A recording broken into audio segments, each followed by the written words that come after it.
My name is Aaron Narrigan. I teach in the English and Communication Department, primarily Comp 1, Comp 2, and our literature courses.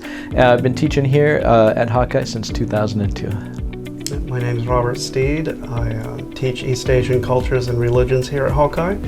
Aaron and I developed a Tolkien class here together as well, so we co-teach that. And I've been here since 2006. Quite a lot. Yeah. I mean, we have to, in part, because we're teaching this class, right? Mm-hmm. So we're teaching this material in our Tolkien class, and we, of course, every time we reread them, that we're teaching that class. So that's been at least 4 times now. 4 or 5 times, yeah. And then outside of the class, for a long time, I made a practice of reading The Lord of the Rings every year.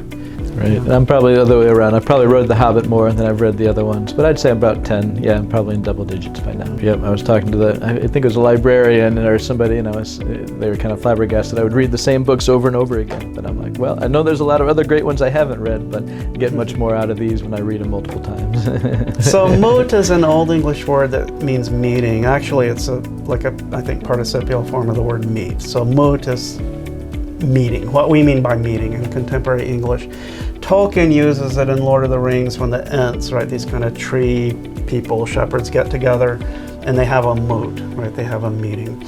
So moot has become kind of the standard term for conferences that have a Tolkien theme. I went to a national conference called MythMoot, which is Signum University's national Tolkien conference. And at that time, Signum University was wanting to branch out to have moats in other parts of the United States. And since I was in attendance, and I was thinking, well, maybe we could bring, one to Iowa. But I was excited to be able to do this, and it turns out that we are the original regional moat. I think more informed and still interested and engaged in the topic. We don't want to turn people away, obviously. Turn them off. But the sense of community. I know for me that was one of the biggest things that I really enjoyed about it, especially the first one we did, was just seeing all these like-minded people coming together and sharing their common interest and the variations as well. So even though it's a common interest, we all have our own takes and perspectives and preferences within that, and I think that was really fascinating. So we have a keynote address from Dr. Michael Drought, who's a philologist at Wheaton College in Massachusetts. He's the editor of Tolkien Studies, the journal. He's produced several books interpreting Tolkien's work, the Tolkien Encyclopedia.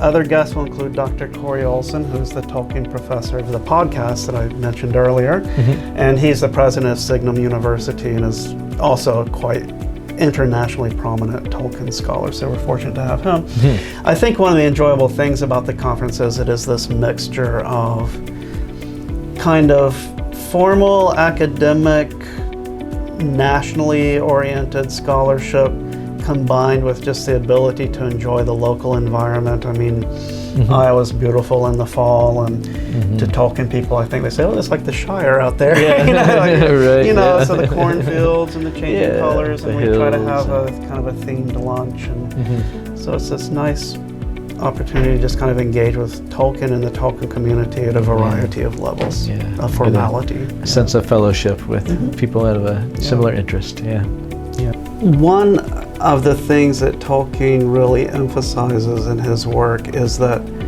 art is not peripheral, it's central, right? It's the way storytelling, the visual arts, music, right? These are the ways in which we make sense out of our world. They're the ways in which we create meaning. It's through our hobbies and pursuit of interests that we can sustain that kind of engagement with the world, right? It creates a pattern where you can learn how to enjoy your life in dimensions other than just being kind of like a unit of economic productivity, right? Well put. Absolutely.